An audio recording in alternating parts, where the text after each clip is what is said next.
Hey everyone, it is Pee-wee here from D-eSports, and we are doing from Chobo2Gosu, and this is going to be episode number 6. I am with my co-host On. How are you doing, bro? Pretty good. How are you? I'm good, dude. Of course, this is ZvP. I'm teaching people how to beat my pro DOS. I'm not really happy with that. I'm happy. Yeah, I bet. So you know, I could be better. And yeah, we're going to be going pretty much, guys, into a unit tester. We're going to look at some unit compositions, some ways to micro against the Protoss units, and then we're going to jump into a quick ZvP AI game. And we're just going to show you building Zerglings, pretty much. Just standard basic stuff, and we're going to go from there. So we are joining or loading up the unit tester. There we go. Oh yeah, so we're in it. And of course I will let On be the Zerg. Okay. And I will be Protoss. Sounds good. Sounds good. Alright, so yeah, if you want to build some Zerglings, of course, so we're going to build Zerglings, and of course Zerglings are the first units you get from the Zerg, so we'll put them against Zealots, which are the first units for Protoss. Of course, each unit is melee, but Zealots cost 2 supply, and they cost 100 minerals, whereas Zerglings cost half the supply and 25. So one Zealot is worth 4 Zerglings. And yeah, there's a few different ways to micro. Let's start with one Zealot first, right? Send out 4 Zerglings, please. Do you know how to micro this now? Ish. It's I know in theory how to do it, but it's difficult. It's difficult.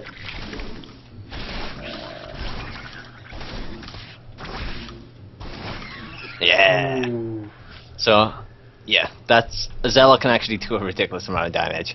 Of course, if there's speed or anything like that, that kind of micro goes out the window. This is just really basic, really early on micro. Right, very early game. And then, if you may want to build a few more Zerglings now. They just killed 4. Yeah, so you can surround them.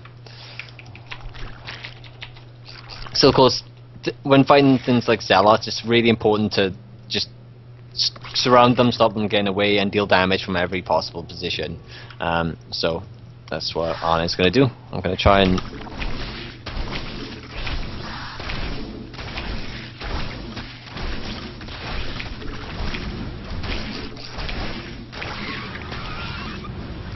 And there we are. Just keeps you cost efficient, and of course... And with the full surround, it just means that you have 3-4 Zerglings attacking a Zealot instead of just 1.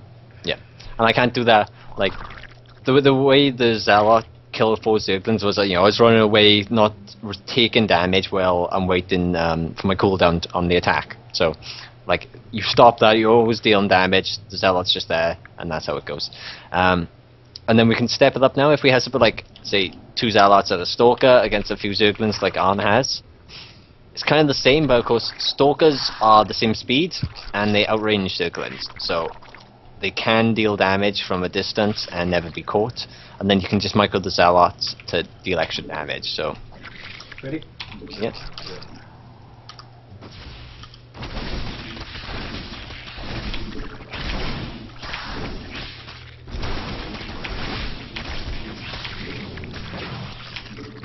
Oh no, he surrounded the... Got the Stalker. He got the Stalker. That's the big thing, is you have to try and get that Stalker. Yeah, because if we have something like 4, I can one-shot the Zergling now.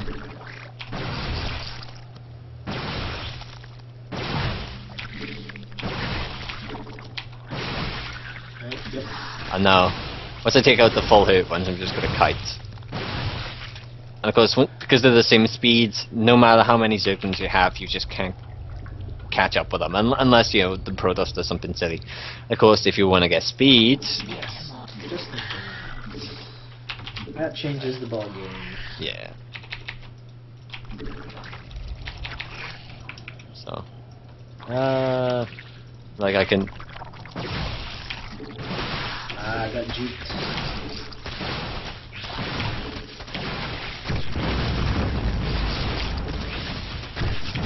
Yeah, it doesn't do anything. The same for Zealots, they just get surrounded even faster. They're like, yeah, oh no.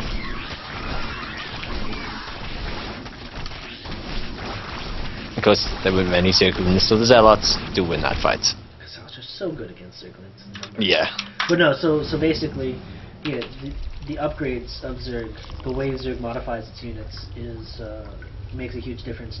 Several of the abilities that Zerg has, you know, are about mobility. And it is interesting how much it changes the playing field. Alright, what's next? Okay, so let's do Zealot, Stalker. Actually, just build some roaches, please. Speed, no speed. No speed for the moment. We don't really what speed much.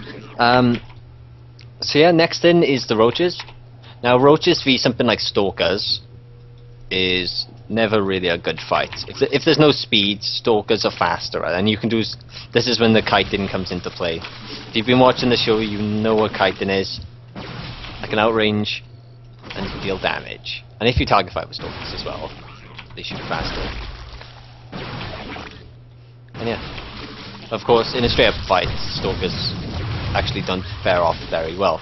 And Zealots even more so, because of course Zealots don't shoot, like they just knife you. But this build a lot of Zerglings and a lot of roaches. Right, so while we're talking about, while Arn is building units, Stalkers deal extra damage to roaches because they're armored, and Zealots are even, and same for the other ones. But so you always want Stalkers attacking roaches because they're always dealing more damage. And if we have something like this is an early unit composition, say, alright, you want the Zerglings to attack the Stalkers because they surround them, stop them escaping. They deal damage with range. So if you can get up close and stop them moving, that's really good. The Zealots don't deal that much damage to the roaches, so the roaches want to fight them. That's a very interesting situation, and of course we have to micro this just right. Each player does. Yes. So I pretty much instigate the fight, but he has to get the good engagement. You ready? Ready.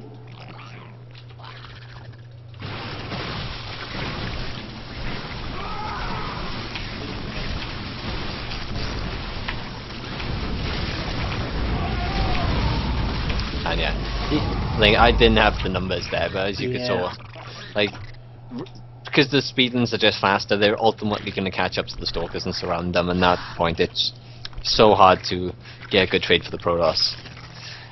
Next up is pretty much exactly the same, but this has some Forcefields. Oh boy. Alright. So of course, Forcefields are really important. They stop, you can surround the Stalkers with Forcefields, so so Zerglings can't get to them, which is really cool thing and useful thing to be doing. Alright, you ready? Ready. And of course, if sentries get surrounded, that's always bad as well.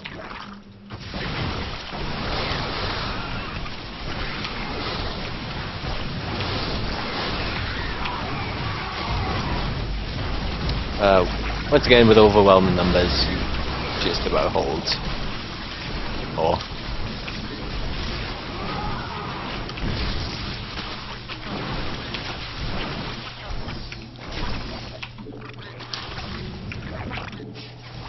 now it's up to my part to kite you. Yeah, and because I don't have speed.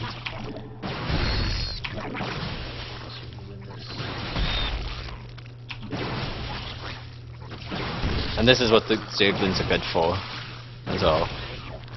I got one shot in either of the two Stalkers. Indeed. There it is. Oh. There. Oh.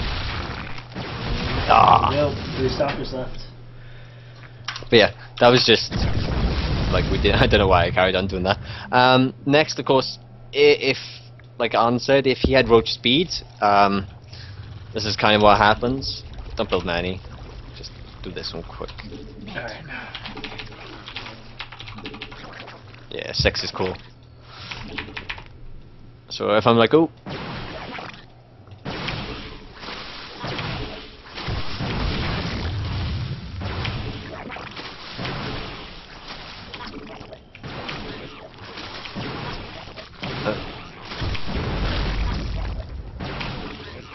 I'm just there's no way to get away. He's faster. He does have shorter range, which means he has to get closer. But obviously, if he's faster, there's no escaping it. So that's just how that fight would have went. Okay. Obviously, people should be watching these episodes as we go, so we don't really have to talk about muters too much. Okay, to archons and stuff like that, because we have shown that. Yep. Let's go for. No, we won't go carriers. I was thinking this. What would the next step? Oh, actually, immortal. Yeah, Stalker Immortal. Stalker Immortal Sentry. Yeah.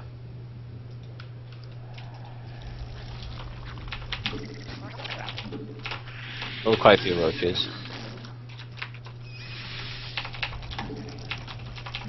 This is something like you would see from a Sentry Immortal.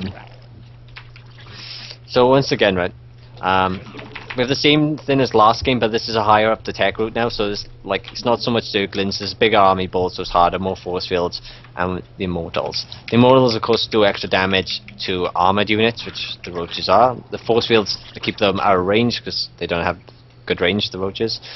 And just that, pretty much. You ready? Ready. This is gonna be a pretty one-sided fight. Yeah.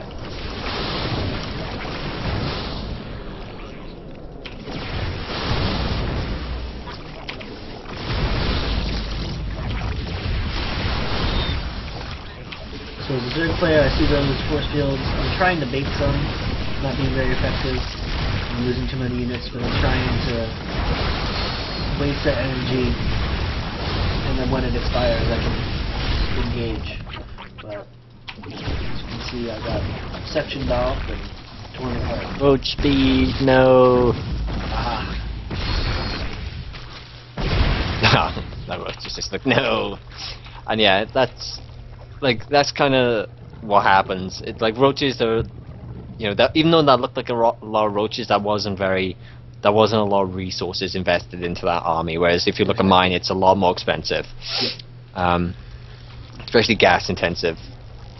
And then so roaches get obliterated. Next to that, you can go hydras if you want, but hydras aren't the best because of course they get demolished by Colossus. Most times I think you'll see people do a roachling combination, and what you saw from me is you saw me hitting from one side. With roachling or with a lot more roaches, you'll sandwich, which requires your opponent to have a lot more force fields. You want to do the same again, but with? Yeah.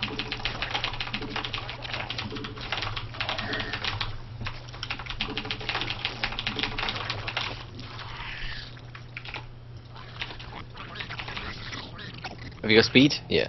Cool. Yep. Alright. So same again. This time he's not there's not that many Zerglings, so they're not going to do a massive amount. You normally have a lot more than that.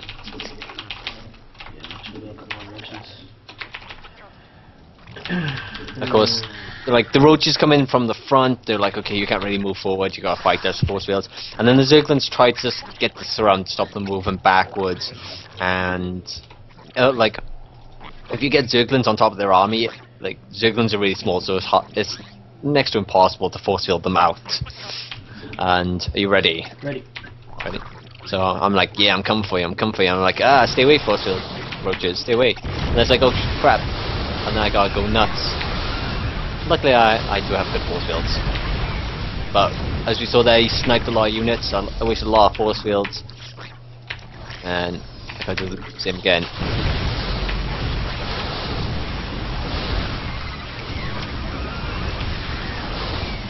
As long as I can take care of those immortals, yep. my roaches end up being pretty effective. Yeah. That's a good point actually. The immortals are what keeps Sentry Stalker cost efficient. Without this, unless you have infinite amount of force fields, pretty much. Right. Roaches get obliterated by immortals, so it's really important to get rid of those immortals. That's something. I'm going to build a couple more immortals and just stalkers. Build a lot of roaches. And we're going to do the hugging micro. Okay. Yeah. So imagine now, all your sentries get picked off or whatever, or you kill all your opponent's sentries. Because I said that like you were the Protoss. And this is what you have, right? Still a quite scary army, but with really good micro from the Zerg, like this army will get liberated. So see now I'm like out in the open, I'm like, yeah, come at me, bro, come at me. And I run up and I'm like, boom. I try moving back. Just go straight to the Immortals.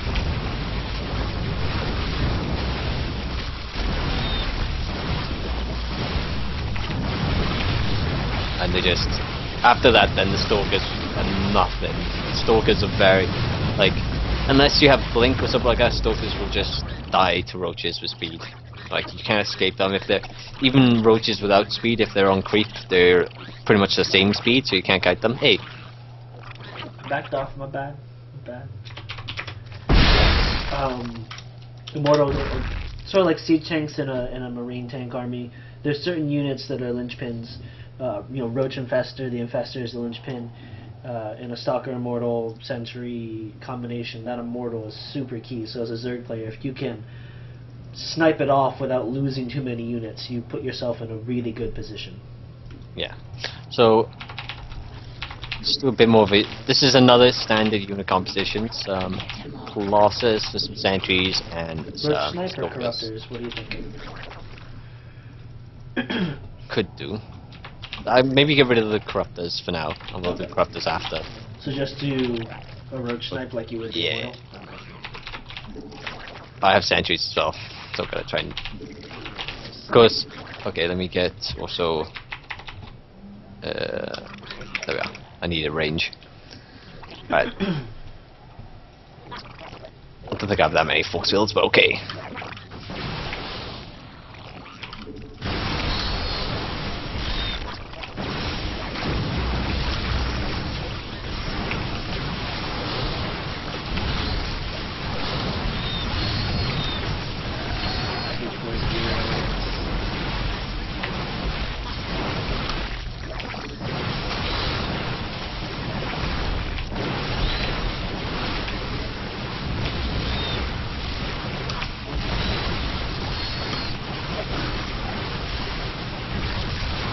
I just wanted this micro then. Yay!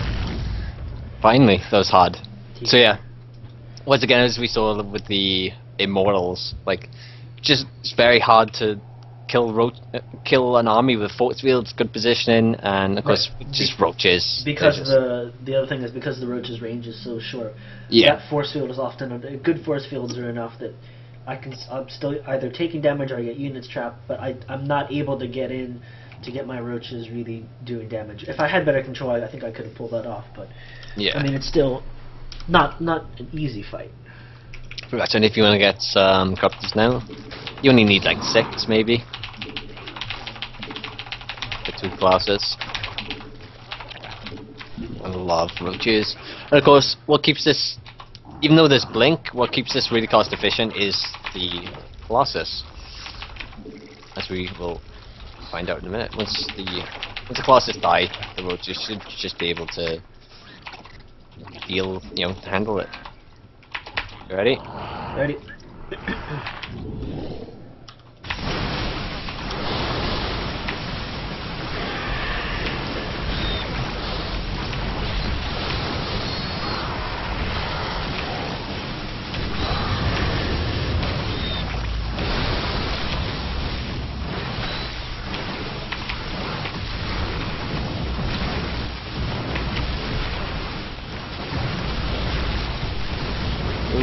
Yay, I win. The Blink Micro makes the difference too. Yeah. You're able to keep Stalkers alive. Keep Stalkers alive, keep that damage up. And of course, like, for people watching, like, I thought once the Colossus were dead, you know, my army would die, but with extra Forcefields, and this, you know, the fact that it's hard to tell exactly what will beat what in such goofy terms that we just make up while we're going. Yeah, but like as you saw, like, you know, before the Corruptors came in, like, they done their job. Like, I lasted before with no Corruptors, like, I dismantled that army. Yep. Near enough. And like, even then, the Forcefields just make it cost efficient, makes it very hard for the Zerg to engage and stuff like that. Anything else we need to talk about? Not really. I mean, we don't really. And you're right. We don't need to touch on mutas. Yeah, we don't really need to talk so much on Infestus because people get the idea of Infestus from the last episode. Yeah. Yeah, I think we're okay. I think we're good. Yeah. All right. So there's that. We don't have to go over ZVT or ZVT guys. We're just focusing on the Protoss. And yeah, you ready to jump into an AI game? Yep, let's do it. I take it you want Ohana there. Yes, All go right. for Ohana. Ohana, baby. Ohana it is.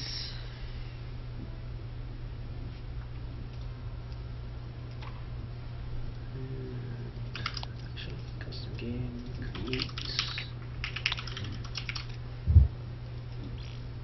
And we'll pull you in. There's my invite. Alright. You ready? Mm-hmm. Oh yeah. And of course, as we've done in the last couple, I'm just gonna go for Zerglings and Banelings and just blow stuff up and hopefully take a very early win. Because of course, these are basics, so I don't want to play like a 40-minute macro game and go super late tech with Broods and Ultras and Infestors and stuff like that. So there's no point going there. Right. It's Pewee versus Player 2. Alright. So you're going to do something like what you did in the introduction video? That's Yes. sort of that same style? I am. Alright. I feel it's best for the viewers if I do it that way. This will be very interesting. You don't normally see a Ling Bane and a ZvP. Yeah. It's had shown up a couple times, but... Well, the thing is, the AI doesn't have, it doesn't use force fields and stuff like that. So Also true, yeah, so that changes everything. yeah. Yep. Yep, makes sense. Well, the reason you don't usually see Banes in a standard ZvP as much, since we should talk about something while Pewee's getting underway, Yep. is because Banes are okay with Zealots. They do a decent damage, but against Stalkers they're highly ineffective. So it's difficult if your opponent starts to trade cost efficiently, or it's hard to trade cost efficiently as a Zerg if your opponent gets Stalkers and you're trying to stick with Ling Bane. Typically you'll see more players going Roaches is pretty common. Although I guess sometimes like Zergling Infestor has also become pretty popular. Yeah, it's really Like popular. mobility. It's normally like, it does vary, but if you see a Lin composition, there's a high chance that Banelings come in. Yep. Just because obviously it's easy to get there from Zerglings, and if you have the right support, like if you have Infestors, like Banelings are really good because of course units run from Banelings, Infestors keep them still. Yes. Or against really late game now, against Protoss, you can go, Ultra Bane? Yeah. And Ultras just stomp the force fields, the Banelings rolling through and crush the army. I don't know if you've seen that. Yes, I've seen that a couple times. Yeah. Not a whole lot, but when it's... It can work really well or terribly. It's one of those. Yeah, I mean we've seen some other cool stuff. Not this isn't something that new players are probably going to want to try just yet, because it requires like a lot of just getting your time and things like that. But we have seen some cool stuff where people will drop Banelings from Overlords. Yes. And that's another way. The title of the show references Forcefields, and Forcefields are one of those things that Zerg players are always thinking about in this matchup. How do you get around that? How do you deal with that? Because a lot of the earlier Zerg units have very short range or no range, no range at all. Zerglings are melee, Banelings are melee. So how do you deal your damage when you have this ability that you have to fight against that can just prevent you from moving forward? One of the ways people have done it when they get creative is to lift everything up in Overlords, go over, send their Overlords over the force fields and drop. Another way we've seen it done is with Ultralists in a late game situation. But force fields are the bane of my existence. You know, they're one of those. It's one of those interesting features in StarCraft that when a good player uses it well, they can completely turn around a battle.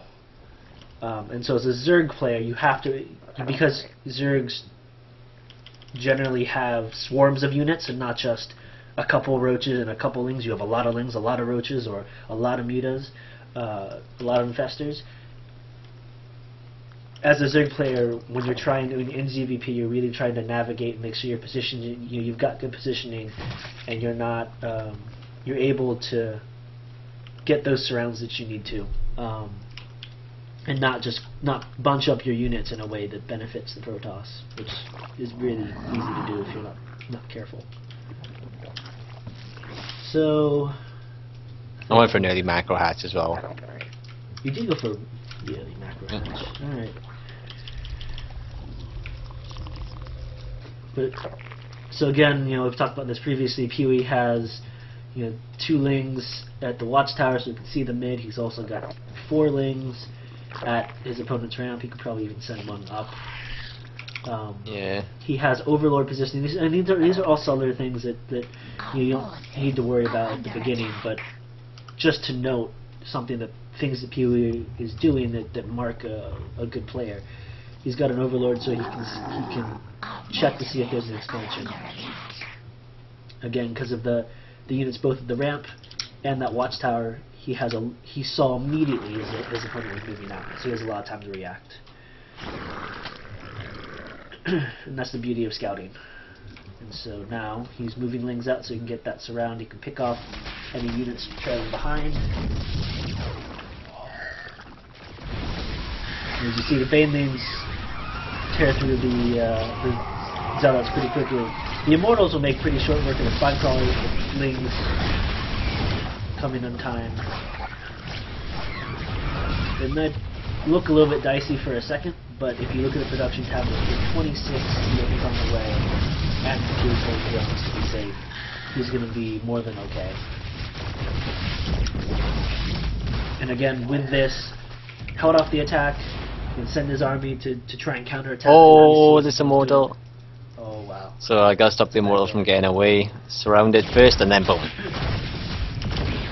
And Immortals have really, they're heavy hitters, but they're also have a very slow attack rate. So Zerglings are the perfect unit to counter the Immortal.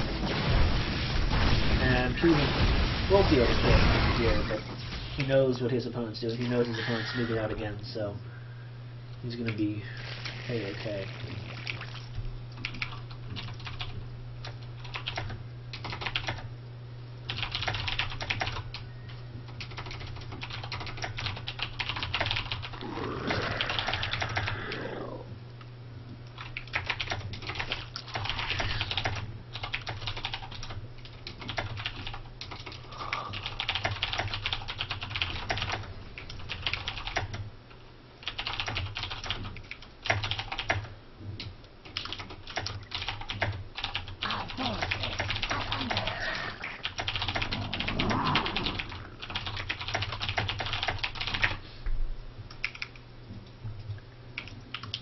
Alright. So behind this we see Pewee just, massing up again.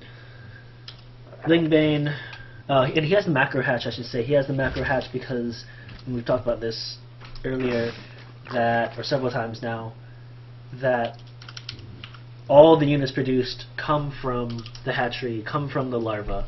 And so when if you're going to primarily Ling composition, you can use up your larva really quickly, and you'll often find yourself left over with a lot of minerals.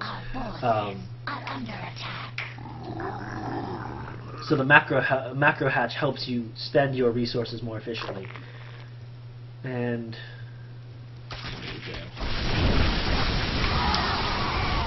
as Pewee said earlier, no force from the AI, which could have helped a lot.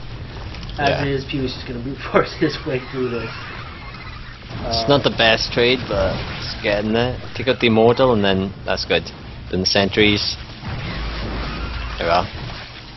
And again, he's not killing his opponent yet, but he's whittling down his opponent's army and taking out key units with really cheap units on his end.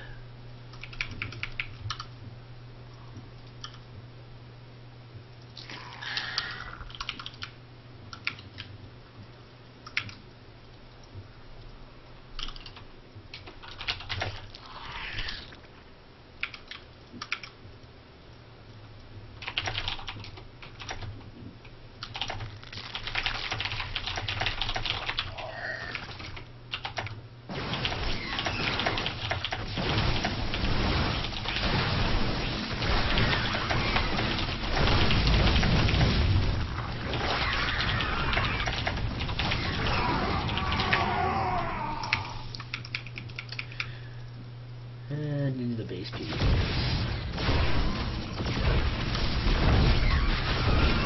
What's the mineral line? Oh. Not bad splits. Not great. No? Wow. GG. Yeah.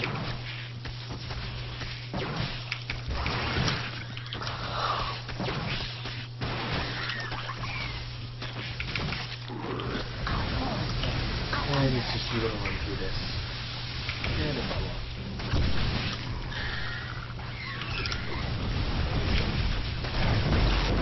I should, just in case that anyone's not quite sure why that's BM or Badman or considered, it's because banelings take time to morph, and so Zergling's morphing banelings take time to morph, and so while they're morphing, they're vulnerable. So if you're morphing banelings in your opponent's base, it's the equivalent of saying you have nothing, you can't do anything to me. Yeah. So, pretty much. he was just playing with the computer like a ball. Oh yeah. And plus that's something I already get to do, so I'm enjoying it. But there we are, we win that pretty easily. He was a little bit close with the first push for the Immortals. Excuse me. And yeah, I managed to win. Any comments? No, I mean, I think it was just a good example of the mobility of Ling Bling and the power of Ling Bling. One of the things that we talked about a lot is the mobility of Zerglings, and you held off that attack. 2 seconds later, you're in your opponent's base. Lings are really, really quick, and so it allows you to do things like make quick counterattacks. Yeah. And they're also fairly cheap, and they build quickly, so as a reinforcer, when that first attack was coming, you were able to, yes, you lost your first army, but because Lings are so fast in building, you were able to get those reinforcements out and crush the army, and then return fire. So it's how Zerg is. Yeah, definitely. So there we are, guys. We're going to wrap up this episode. Just a big shout out to ZvP.flv, which we're a part of, and of course BenQ for sponsoring and putting up the goodies for the show. So big shout out to them. Go to BenQ.com and D-eSports.com and check out the YouTube of ZvP.flv, which is youtube.com/ZvP.flv, where this will be hosted. So yeah, thank you all for tuning in. Take care and goodbye.